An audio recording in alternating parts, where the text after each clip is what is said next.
22 novembre 2018, à quelques minutes du 23.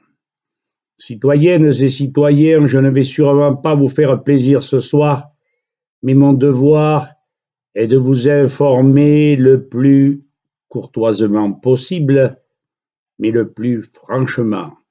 Les Basco-BRB redoutent le mensonge et ne s'emploient jamais à ces terribles artifices.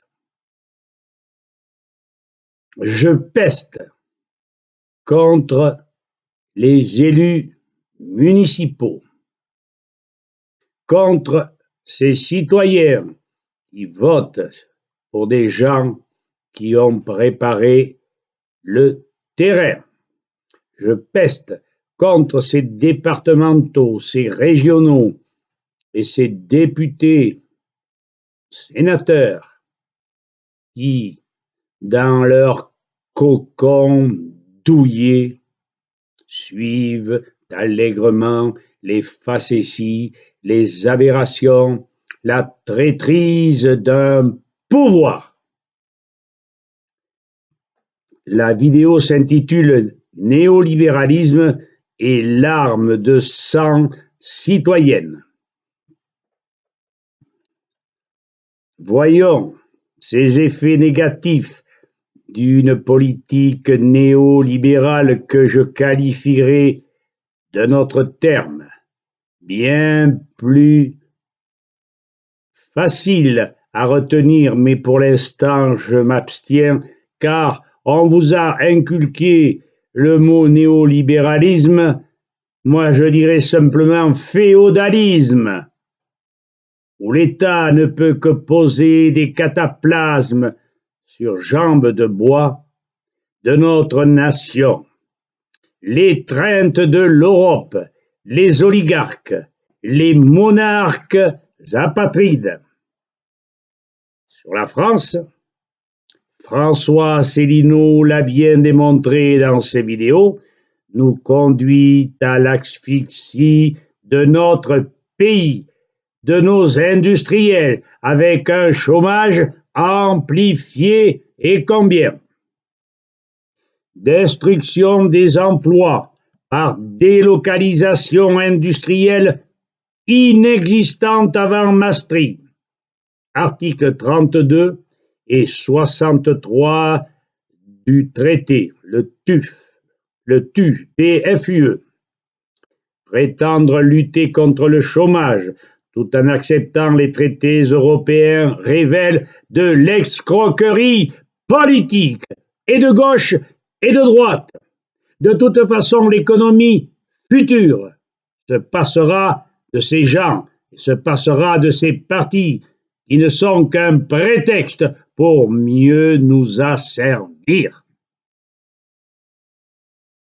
Nous aiderions bien et en masse, entendez François, nous vous aiderions bien, vous et votre parti, l'UPR, puisque François nous a éduqués avec rigueur, patience, sur ce plan européen diabolique. Et malheureusement, c'est l'hôpital qui se fout de la charité, de l'infirmerie, lorsqu'il s'oppose à critiquer le système de santé français.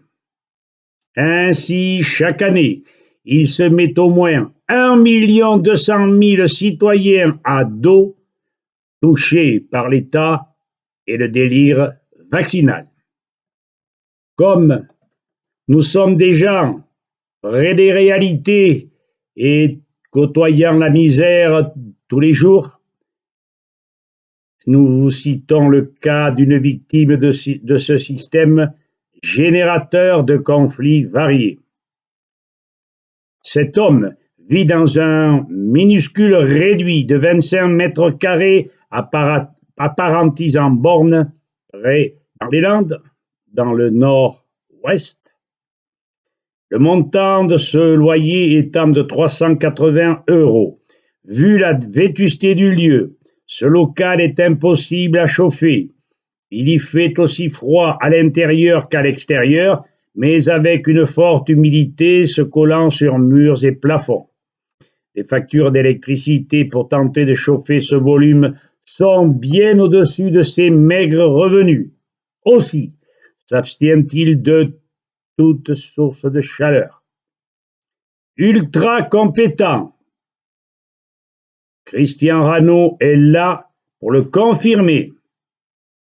Diplômé dans chacun des corps de métier du bâtiment, réalisation de plans, charpente, électricité, gros œuvres, calcul du béton, maçonnerie, plomberie, terrassement, etc.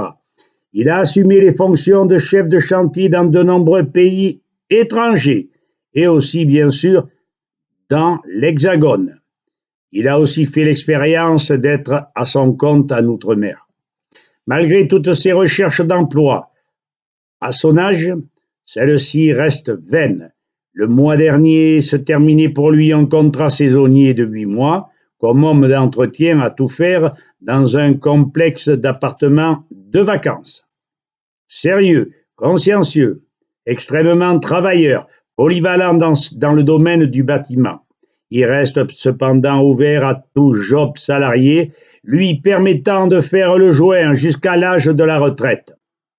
Âgé de 61 ans, il vit dans ce réduit à Parentis en borne près de Mimizan dans les Landes, près de la Gironde également. Nous pensons qu'un emploi à quelques dizaines de kilomètres de son lieu d'habitation serait une excellente chose.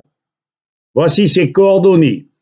Jean-Marc Lallemand, L-A-2-L-E-M-E-N-T. Son mail, Marco 972, Marco M-A-R-C-E, je répète, M-A-R-C-O, accolé à 972, arrobase protonmail, accolé.com. Téléphone, c'est le plus important, 06 52 57 90 58. L'un de nos amis, je l'ai déjà dit, Christian, atteste de ce qui vient d'être dit, ce dernier l'ayant largement côtoyé.